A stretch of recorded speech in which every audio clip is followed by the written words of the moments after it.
one among millions of reasons for everyone to visit Tanzania. Before we wind up our local news tonight, let us now take a look at today's exchange rates according to the Bank of Tanzania, BOT.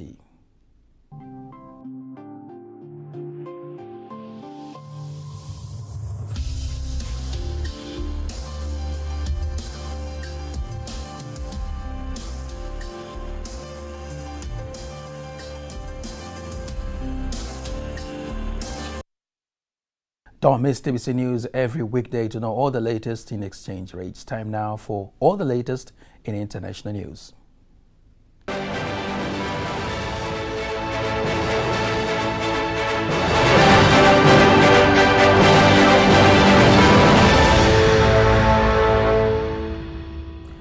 And here is international news as compiled by Dorothy Murray and read by Apasia Ringo. West African nations have approved armed intervention in Niger at the Economic Community of West African States meeting held in Abuja, Nigeria. The leaders agreed to assemble a standby military force. However, President Bola Tinubu of Nigeria, who is the ECOWAS chairman, says the use of force will be a last resort. A military junta seized power in Niger on July 26th. The coup leaders have warned they will defend themselves against any intervention. ECOWAS had issued a deadline of last Sunday to the Niger junta to restore the democratically elected government, but it was ignored. South Africa's former president Jacob Zuma has been spared from returning to prison. Zuma, who was sentenced to 15 months for contempt of court, surrendered himself to the authorities on Friday.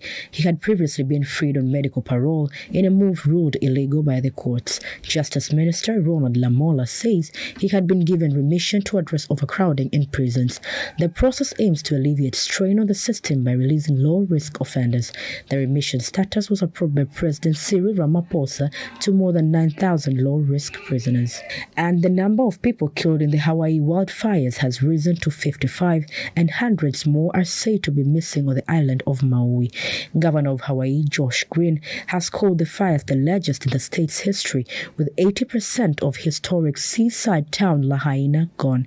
Tens of thousands of visitors have been evacuated, while 11,000 people remain without power on the western side of the island. That was international news. The sports news is up next.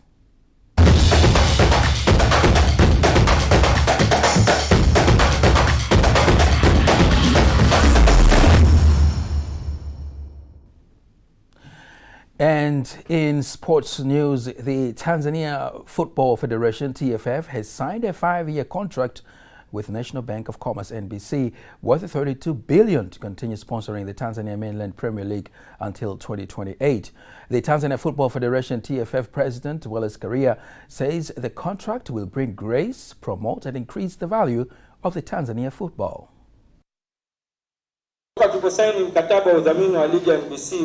Since we have signed the sponsorship contract with NBC in 2021, it has brought a lot of positive impact in our football. As you have seen, we have grown up and now we are 5th best league in Africa. Through improvement made to this contract, we have set strong strategies to invest in youth, championship and League One purposely to recognize new talents and to link basic football with professional football.